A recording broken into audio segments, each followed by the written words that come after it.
Malumanay na mga nota mula sa isang nakatagong piano ang dumadaloy sa pribadong lounge, sumasama sa mahina at malumanay na bulong ng mga katulong at ang mahinang kaluskos ng mga manggas na seda na dumudulas sa mga kumikislap na tablet.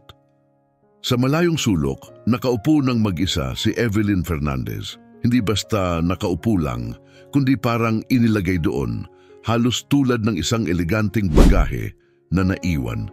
Perpektong bihis, perpektong tahimik, at ganap na hindi napapansin.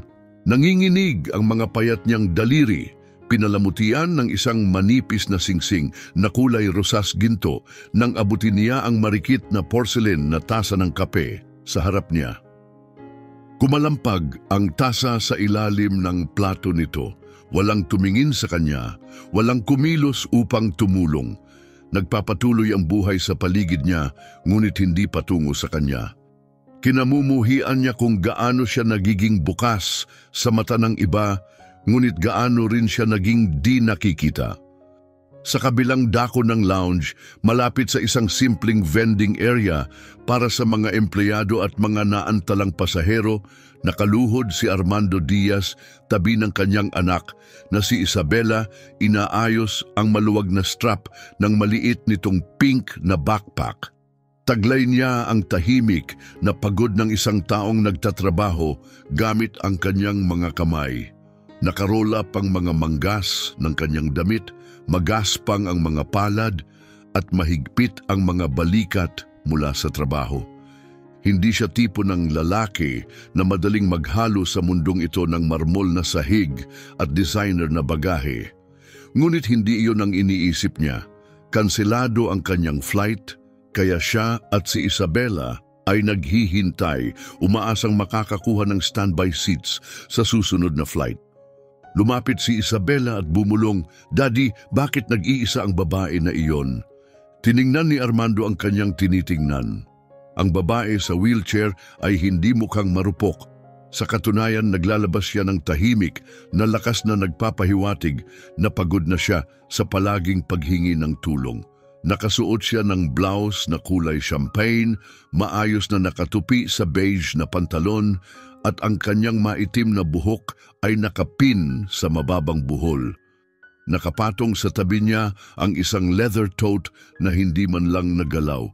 Nakakross ang kanyang mga paa sa bukong-bukong. Ang kanyang postura ay nagtatanggol sa natitirang dignidad.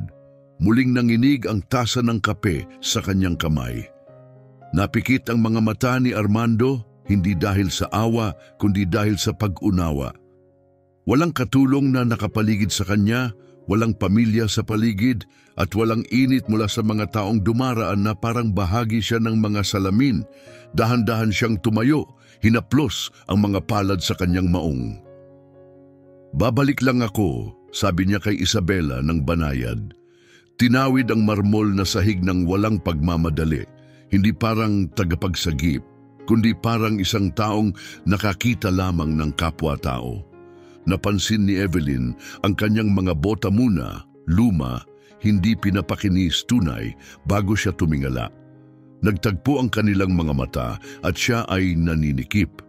Karamihan sa mga estrangherong lumalapit ay may gusto, isang tingin, isang reaksyon, minsan pa ay mas masama. Ngunit hindi siya hinawakan ng lalaking ito o ng kanyang upuan. Lumingkod siya ng may respeto, nag-iwan ng espasyo sa pagitan nila. "Pwede ba akong makipagkumpanya habang hinihintay mo ang tawag sa iyong flight?" Tanong niya. Walang pilit ng ngiti, walang pangiinsulto, tila tunay na presensya lamang. Kumindat si Evelyn, ang mga labi ay bahagyang bumuka sa pag-aalinlangan. Pagkatapos, parang may maliit na bitak na nabuksan sa sandali, dahan-dahan siyang tumango. Hindi na nagsalita pa si Armando, nilapitan ng isang upuan at umupo. Hindi sila nagsalita sa simula, hindi naman kailangan. Sa unang pagkakataon sa loob ng maraming oras, naramdaman ni Evelyn na hindi na siya parang isang palabas, kundi isang tao muli. Mula sa kabilang dako ng lounge, pinanood ni Isabela habang pinapaikot ang Crayola na nasa loob ng kanyang jacket pocket, muling nagsimulang gumuhit ng tahimik sa likod ng boarding pass. Hindi awkward ang katahimikan sa pagitan ng dalawang matatanda. Malawak at bukas ito. Ang uri ng katahimikan na hindi mo kailangang punuin agad dahil sapat na ang sinasabi nito. Hawak na ni Evelyn ang tasa ng kape gamit ang dalawang kamay, pinatatag ang sarili, hindi lang dahil sa pagyanig, kundi dahil sa kawalang katiyakan kung ano ang sasabihin. Bihira siyang makausap ng walang hinihinging kapalit at halos palagi nilang tinitingnan muna ang wheelchair bago ang kanyang mukha. Ngunit matatag ang presensya ng lalaking ito, nakapagtatag. Pribadong flight ba ito? Mahinang tanong niya. Tumango siya ng isang beses. Naaantala, may problema daw sa hydraulics. Malambing, ngunit malinaw ang kanyang tinig. Maayos, ngunit may bahagyang pagkasira sa dulo. Nag-alok si Armando ng isang banayad ng ngiti. Nakinansela kami, commercial flight, nag-aabang kami ng standby. Lumipat ang tingin niya sa maliit na batang babae sa malayo. Ngayon ay nakaupo sa sahig at masigasig na gumuguhit. Anak mo ba siya? Si Isabela, tugon niya. 10 na siya, mahilig sa pagguhit. Iniisip na ang sandwich mula sa vending machine ay fine dining. May bahagyang gumalaw sa dulo ng labi ni Evelyn. Halos ngiti. Ako si Evelyn, sabi niya pagkatapos ng sandaling katahimikan. Fernandez? Armando Diaz, tugon niya, iniabot ang kamay. Hindi niya tiningnan ang wheelchair kundi ang mukha ni Evelyn. Nagalinlangan siya bago hinawakan yon. Malamig at marikit ang kanyang kamay, magaspang at mainit naman ang kanya. Kadalasan, nakikipag-usap lang sa akin ang mga tao kapag kailangan nila ng something, bungad niya. Ang mga mata ay naglalakbay. Isang update, isang pirma, isang quote para sa press. Ikaw ang unang taong tumingin sa akin sa mata ngayon. Hindi nagmadali si Armando sa pagsagot. Tumango siya, tinanggap ang mga salita ng hindi pinalambot. Nakita kong nanginginig ang mga kamay mo, mahina niyang wika. Akala ko baka gusto mong may kasama ka. Sumikip ng bahagya ang mga mata niya. Hindi siya sanay na may napapansin na hindi nagiging awa. Ito ay neurological na kondisyon, mahina niyang sambit. Mabagal ang paggaling. May mga araw na mas madali kaysa iba. Hindi mo kailangang magpaliwanag sa akin. Muling tumingin si Evelyn sa kanya, hindi may pagdududa, kundi may masusing titig na para bang sinusubukan niyang tuklasin ang nakatagong kondisyon, ang maliliit na detalye. Ngunit wala siyang makita. Sa kabilang dako ng silid, tumayo si Isabela, mahigpit na hawak ang ilang maliit na guhit. Nagtagal siya saglit saka nagsimulang lumakad papunta sa kanila. Napansin ito ni Evelyn at bahagyang tinulak si Armando gamit ang kanyang siko. Paparating ang anak mo. Lumiko siya nang makarating si Isabela sa kanilang tabi. Inabot ang maliit na papel na may mahiyain niyang mga kamay. Ginawa ko ito, mahina niyang sabi, para sa'yo. Tumingin si Evelyn pababa at biglang naipit ang hininga. Isang Crayola na guhit bata pero taos-puso ng kanyang sarili na nakaupo sa kanyang upuan kasama si Armando sa tabi niya at si Isabela sa pagitan nila, hawak ang kamay ng dalawa. Naipit ang hangin sa kanyang lalamunan. Itinaas niya ang kamay papunta sa kanyang bibig, saka maingat na inabot ang papel na parang matutunaw sa kanyang mga daliri. Maganda ito, bulong niya. Lumawak ang ngiti ni Isabela. Parang nag-iisa ka pero ngayon hindi ka na. Muling tumingala si Evelyn kay Armando, ngayon ay kumikislap ang mga mata niya. At sa sandaling iyon, may nagbago. Ang perpektong kontroladong pader na dala-dala niya, makinis, propesyonal, hindi matatablan, ay nabasag sa mga gilid. Hindi ko na matandaan kailan huling gumawa ng isang bagay para sa akin ng sinuman. Malumanay niyang sambit. Umakyat si Isabela sa kandungan ni Armando, nakasandal ng komportable. Pinagmasdan muli ni Evelyn ang larawan. Saka maingat na inilagay ito sa loob ng kanyang bag na parabang salamin ito. Nagbabago ang lounge sa paligid nila, mas maraming boses, ang mga crew ng flight na nag-aanunsyo ng panibagong delay, pero sa loob niya may gumalaw na. Hindi ito tungkol sa eroplano. Tungkol ito sa munting hindi inaasahang sandali kung saan isang estranghero, isang bata, at isang lalaking may matatag na mga mata ang tunay na nakakita sa kanya. Hindi bilang pabigat, hindi bilang simbolo, kundi bilang isang taong karapat-dapat upuan.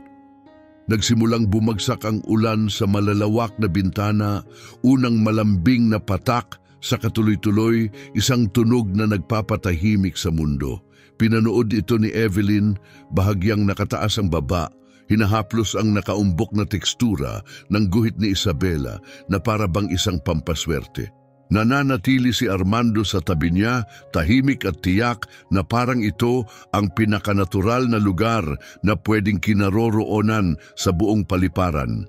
Nakahiga si Isabela sa upuan sa tabi niya, nakasandal ang ulo sa kanyang braso at tila antok na antok.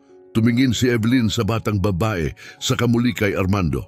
Mabilis siyang magtiwala, malumanay niyang sabi. Tumango siya. Nakikita niya ang mga bagay bago pa ako, ang katahimikan ng mga tao. Kapag may mali, para bang siya ang unang nakakaramdam at pagkatapos lang nagtatanong. Isang malumanay na buntong hininga ang lumabas kay Evelyn, lalong lumalalim ang init sa kanyang dibdib. Regalo yan. Karamihan sa mga matatanda kabaligtaran ng ginagawa. Sandali, ang tanging naririnig ay ang ulan. Tapos tinanong niya, ano ang mangyayari kapag dumating na ang eroplano? Tiningnan siya ni Armando. Hindi tungkol sa boarding procedure ang tanong. Tungkol ito sa pagkatapos. Tungkol sa kung ano ang magiging resulta ng panandaliang koneksyon na iyon kapag natapos na. Sumasakay ka, malumanay niyang sagot. At umiikot ang mundo, bulong ni Evelyn, at babalik ako sa pagiging mag-isa. Hindi siya pinabulaanan ni Armando, hindi nagmadali na magbigay ng maling aliw. Hinayaan lang niyang manirahan ang katotohanan sa pagitan nila, tinanggap pero hindi pinalamutian.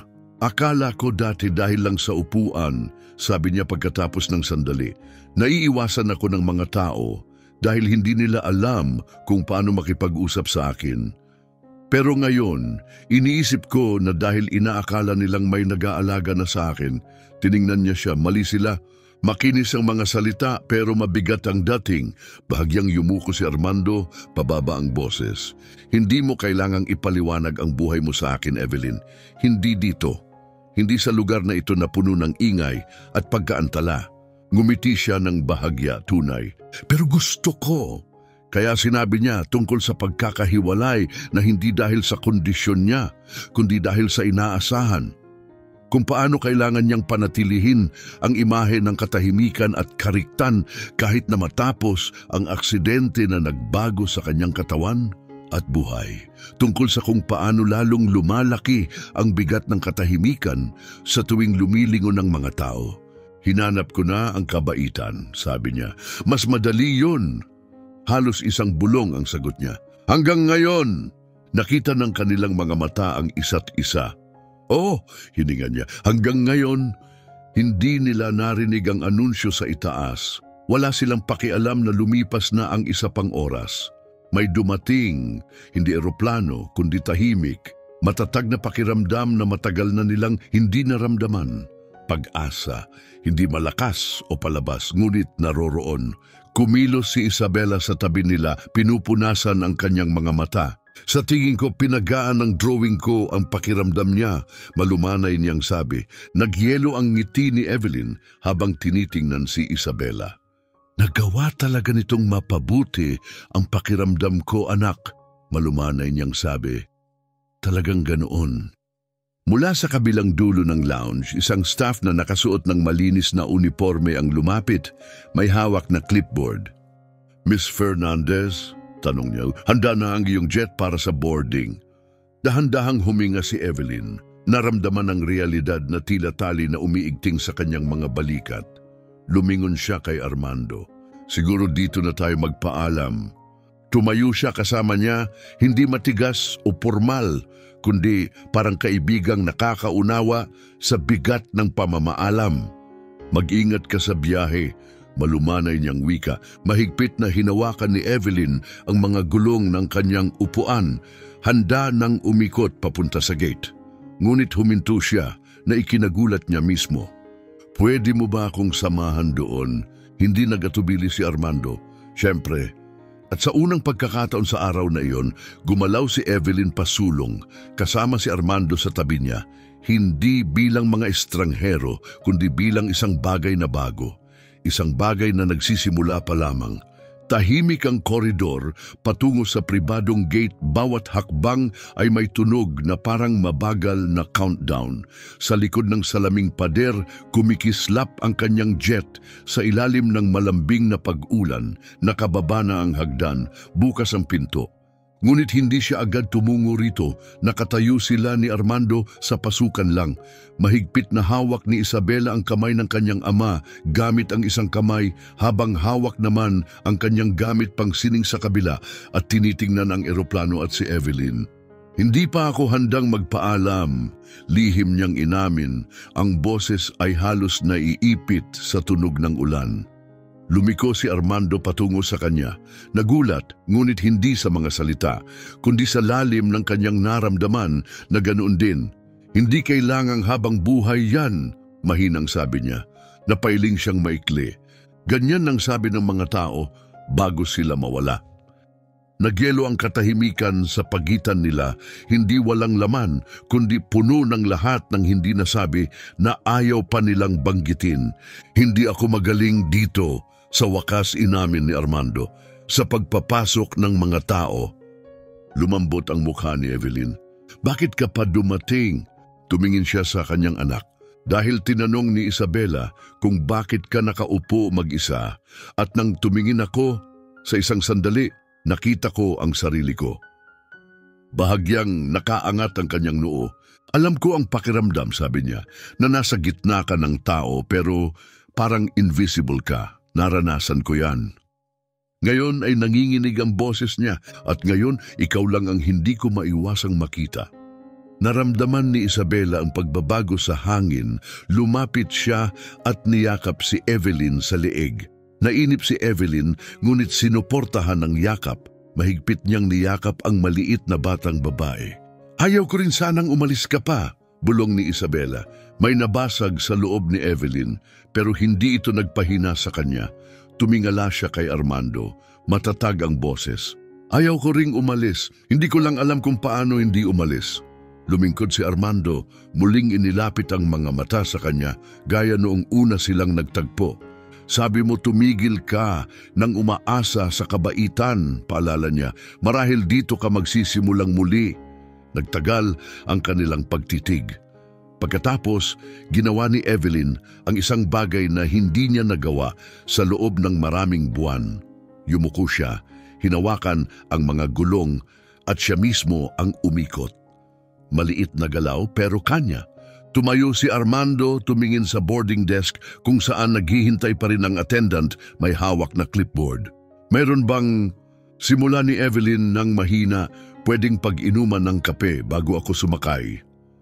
Mabilis at mainit ang ngiti niya. May isang tunay na pangit na makina malapit sa vending area. Bahagyang ngumiti si Evelyn. Perpekto. Magkasama silang lumiko, hindi papunta sa jet, kundi pabalik sa daang kanilang dinaanan. Ilang minuto pa ng hiniram na oras.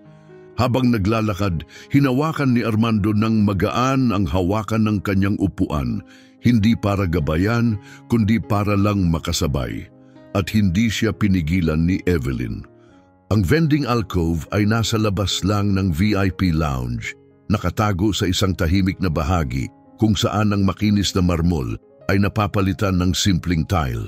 Mas matindi ang ilaw dito, ang ugong ng lumang fluorescent bulbs ay pumupuno sa espasyo. Hindi ito alintana ni Evelyn, gumagalaw siya sa sarili niyang kagustuhan, sa sariling bilis.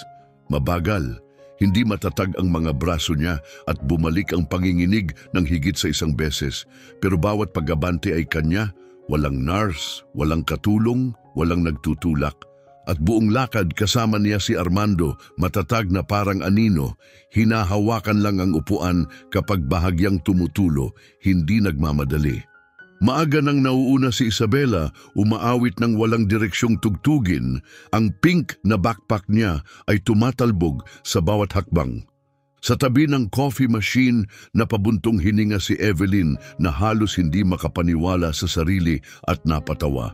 Higit pa itong sama kaysa sa inaakala ko. Ngumiti si Armando. Sabi ko nga nagpapalakas ng loob yan. Pinagmasdan nilang dalawa ang makina, ang mga kumikislap na pindutan, mga label na pumupunit, at ang matigas na ugong.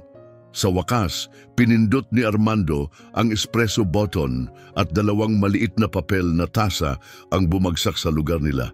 Maingat niyang iniabot ang isa kay Evelyn. Dinukot niya ito gamit ang 2 kamay. Dahan-dahang uminom at napikit sa kirot, talagang malas. Pero karapat-dapat sagot niya itinaas ang kanyang tasa sa isang pampatos ng ngiti. Hindi awkward ang sumunod na katahimikan, mainit, payapa at pinagsaluhan. Bahagyang naupo si Evelyn sa kanyang upuan. Alam mo, ilang linggo na akong hindi gumagalaw mag-isa, inamin niya. Tumingin si Armando sa kanya, naghihintay.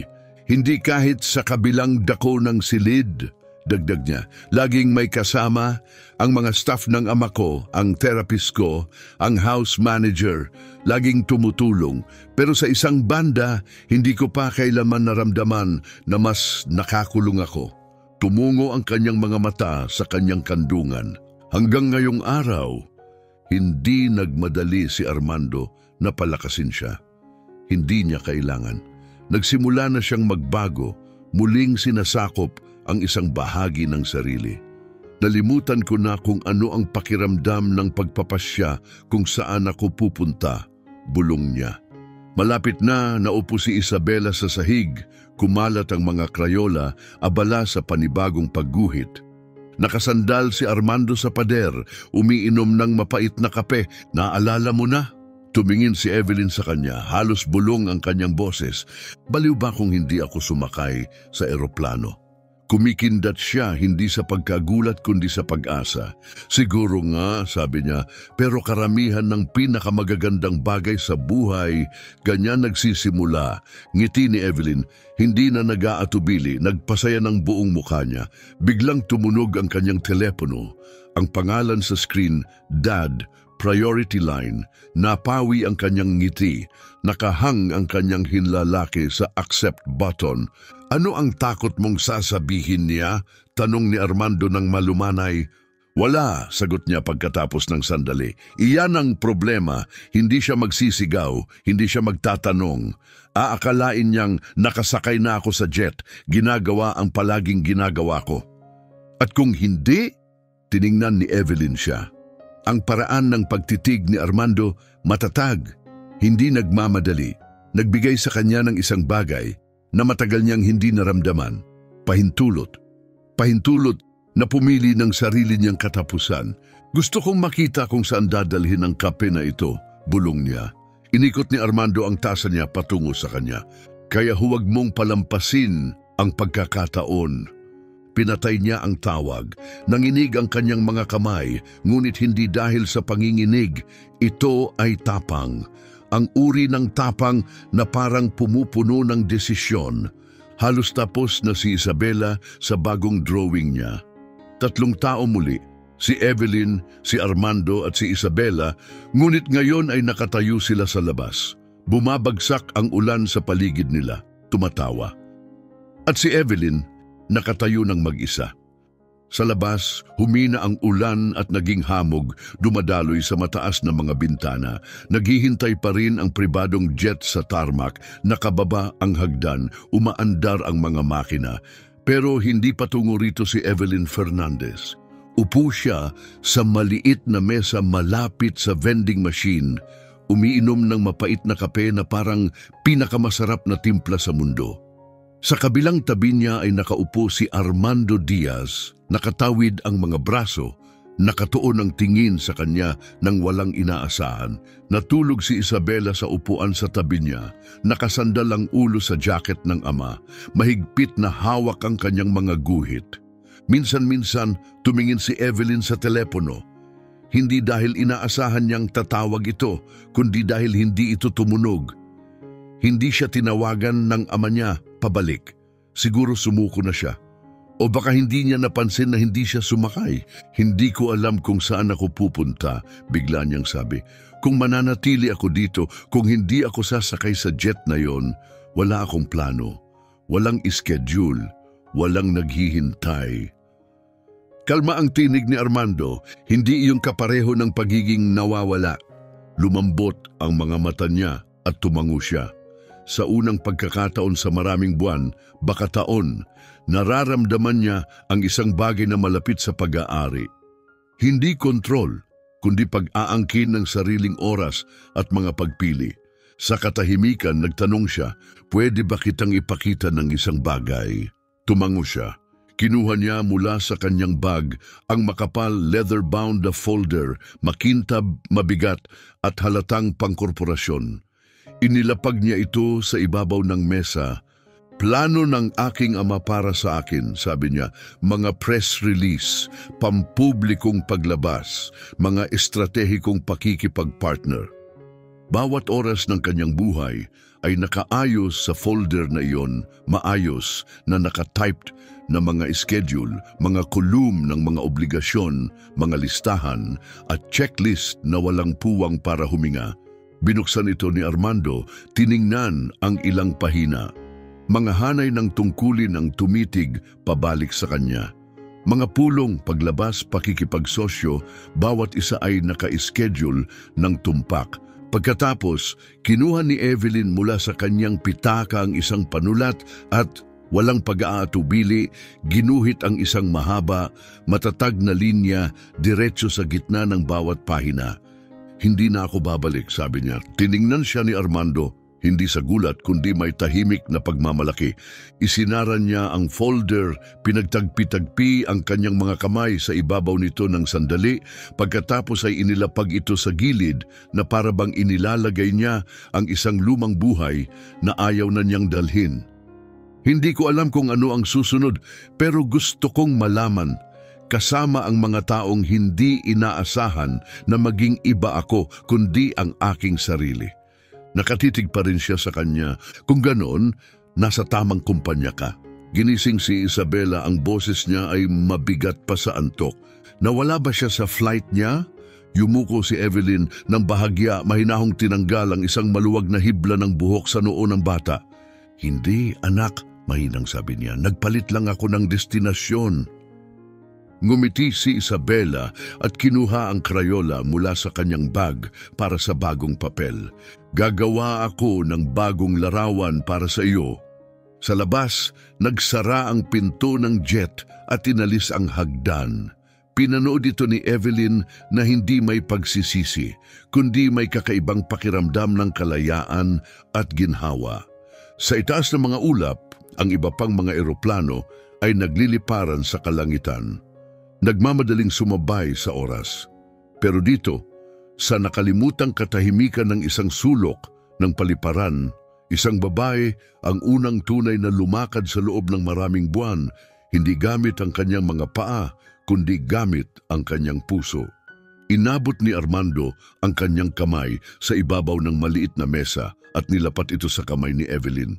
Hindi siya umatras at sa unang pagkakataon sa mahabang panahon, hindi niya naramdaman ang pangangailangang lumipat sa ibang lugar. Dahil dito, kasama nila, ay tamang-tama ang lugar para magsimula muli.